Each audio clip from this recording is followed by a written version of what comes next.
Welcome back. On one hand, we want to know what's going on inside in the public schools and city government, right? But how much should that cost you, the taxpayer? As you just saw, the Sarasota School Department spent hundreds of thousands of dollars on equipment for a state-of-the-art TV facility. The school department a few months ago hired an outside PR firm to promote the department at a cost of $250,000, although the department has an in-house staff with a 9-person staff with a budget of almost $700,000 a year. That outside firm didn't last too long, and joining us for more is Leanne McIntyre, the general manager of the Education Channel, and Kathy Antunes of WSRQ Radio. Leanne, I saw and watched some of the program on the Educational Channel, and it really is what the school board and department should be doing in terms of making the public schools part of everybody's lives. I guess the questions that come out is that is a state-of-the-art facility, and it was billed at the outset as something that could be rented out and be a moneymaker, and it really to date has not turned out that way. Those are all very good points. When it was built 6 years ago, it was state-of-the-art then. We've slowly upgraded from analog to digital and from SD to high definition. So it's been a process to get to the point of where it is today. The rental market here is a challenge. And the fact, as she said, we have a 4-person staff. It's actually 3 full-time people, 1 part-time person. So we would love for people to come in and rent our facility.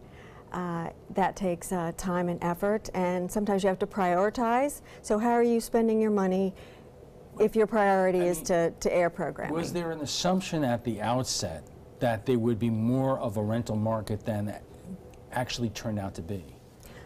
No, I don't think so. The hope is when this was designed was under the superintendent, Dr. Norris. So that was some of his vision, was that with Ringling College here, that it would become more of a mecca of production, and so the size of the facility would be useful. But you do have Ringling College, and those students and those groups come in to make films. We're more set up to do television, interviews.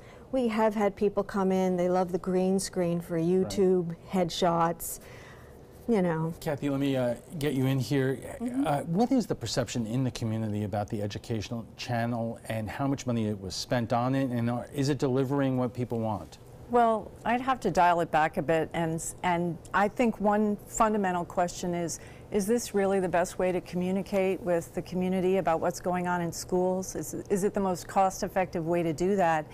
And also, I had expected much more student involvement. I mean, if you're going to have this kind of a facility, I would expect that the programming would be student-run, student-created, that it's a huge educational opportunity, and that the spending of the school board ought to be tied to educational outcomes. Honestly, as a parent, I've lived in many communities across the United States, and in some with really the best school districts in the nation, and I didn't see education channels, so I just think there's a lot of question as to whether or not this makes sense. Okay, we are just getting warmed up. We'll have much more on the cost to communicate right after we check First Alert Weather. Stay with us. Welcome back. We are talking about the cost to communicate at the Sarasota Public Schools, and joining us for more is Leanne McIntyre, the general manager of the Education Channel, and Kathy Antunes of WSRQ Radio. And Leanne, let me ask you, and we were talking during the break, the facility itself is not close enough to students that they could use it on a daily basis during school hours. Does that kind of defeat the purpose of investing so much money to build this wonderful facility which the kids on a daily basis don't always get to use? I believe it was a very wise investment in that it doesn't just produce programming for the channel. It's not just a rental facility. It's not just for the digital video production students who are there every day and can use it every day if they wish. But it is our main means as we move forward with social media of communicating with the public. Kathy, you expressed some question about whether this is the proper use of money in terms of best communicating with parents and so forth. You know, what idea out there do you think would work better? Well, I mean, the beauty of social media today is that you don't need a studio. You can communicate anywhere, and you know, all you need is a phone to take some video and be live on the spot. You know, getting back to the idea of more student involvement, I mean, I think it'd be a great opportunity for students to create original content, for them to be writing scripts and putting on something about history and well, getting. they do. Well, but not enough. 60 students, in my opinion, is nowhere near enough. It's not just digital video production. Yeah. So Booker High School sends us their student work, and we air their work. So they have a brand new building and a brand new studio of their own that the students at Booker can use, you know, all day. We air programming from Northport. They just brought back their video production program. So we take whatever the students can produce down there in Northport and we air it.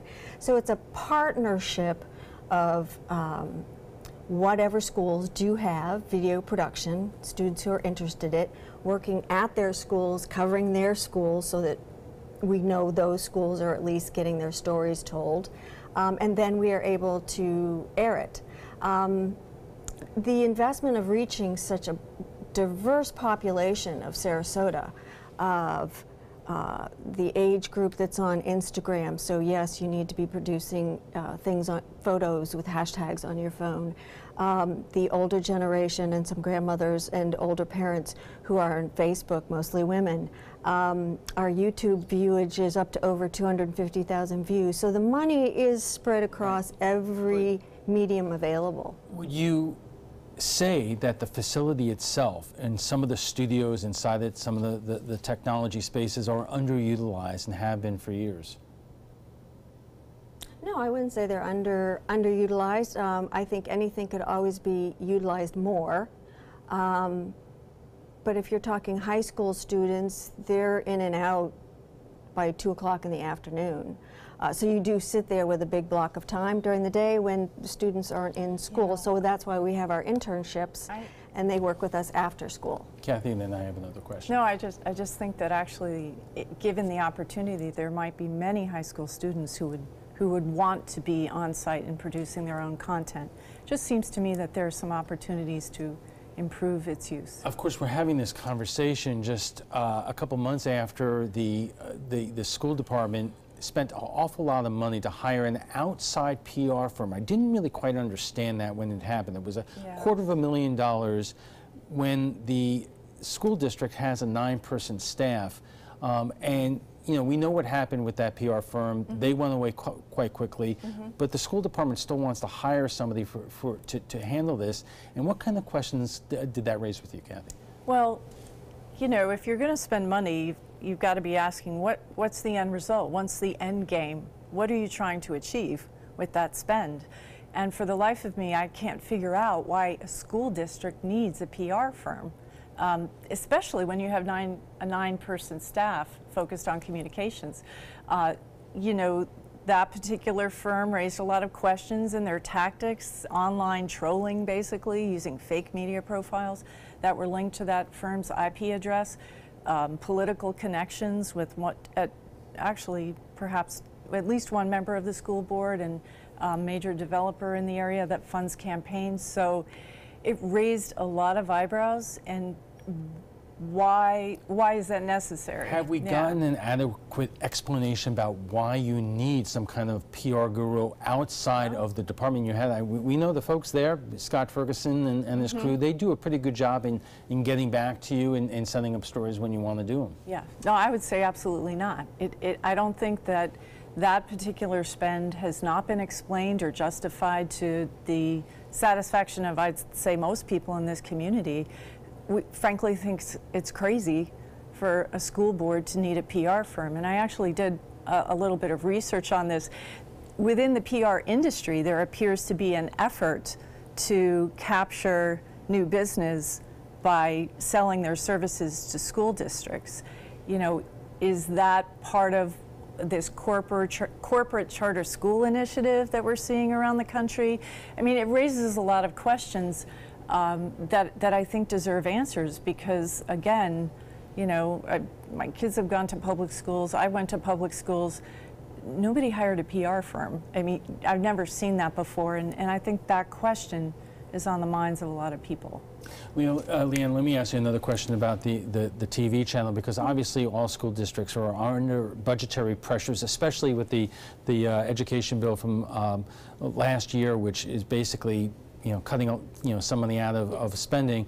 What kind of budgetary pressures are on you to either come up with more rentals to add to the pot, or scale back what you have there because, you know, budgets are getting lean? I would say the pressure has been intense since the recession.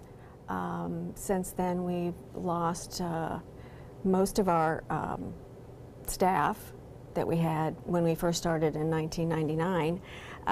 And it's do more with less is the mantra. So we are down, as the package says, and I have said, we're down to 3 full-time people and a part-time person. So there's a lot of challenge there, but we are very dedicated and very passionate that the messages that we are sharing with the community make a real difference, and that people want to know what children are doing in school, what is school like today, what are teachers doing, and I feel we do a great job with that. Is there any kind of estimation in terms of what the viewership is? How many people are actually tuning in for this programming? So there's about 250,000 views so far on YouTube.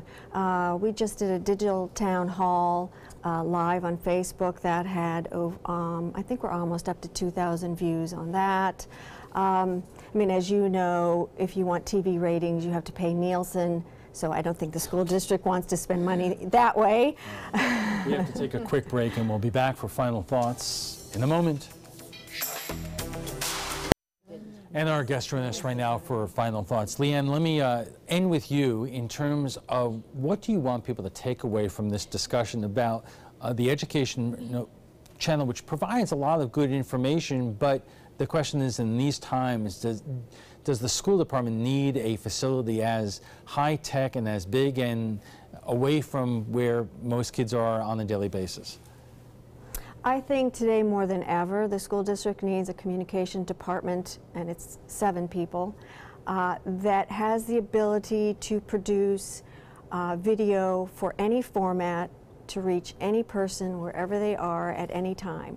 And within that aspect then, the education channel is, you know, we're not just the channel, we are a group of people that produce video and teach students and work with interns and bring them in when they can after school to work with us to produce programming. Kathy, let me end with you.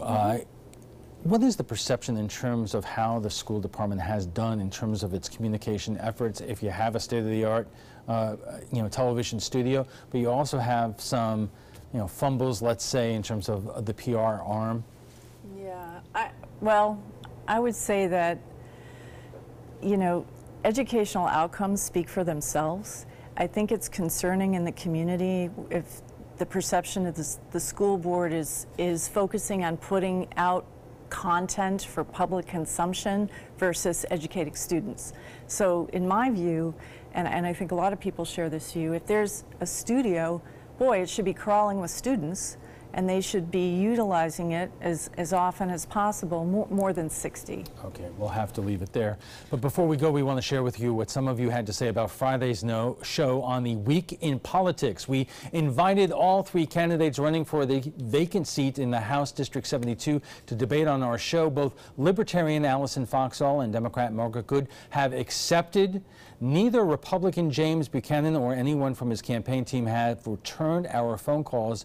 But if you run for office and refuse to debate your opponent, do voters have every right to question whether you are fit to serve? And Paul says, if you run for office but refuse to debate your opponents or participate in local forums such as the Tiger Bay Club, you are not fit to serve. James Buchanan's refusal to participate in any candidate forums is cowardly and shameful. Ronald says can't have candidates not earn their votes like this, riding the coattails of dad's name recognition. And John says news stations have to stop acting like they are the voice of the people. You're not. You're part of the huge money-making conglomerate that has no standing by a refusal of your invitation. Wow, John. You think local Republicans might want to see their candidate and how they're doing and going up against the other side. After all, if they can't do it here, then how do you know they can do it in Tallahassee on the floor of the legislature? If you'd like to join the conversation about tonight's topic, just visit our Facebook page at facebook.com/mysuncoast.com.abc7. And FYI, you can watch past discussions on demand. They're available on Apple TV, Amazon Fire, and Roku. And for all the latest local and breaking news, don't forget to download the updated version of our app. If your current app doesn't work, it's because it's expired. Just go to the App Store and re-download it by searching for WWSB or My Suncoast. We want to thank both our guests for being here tonight. Leanne McIntyre is the General Manager of the Education Channel, and Kathy Antunes is with WSRQ Radio.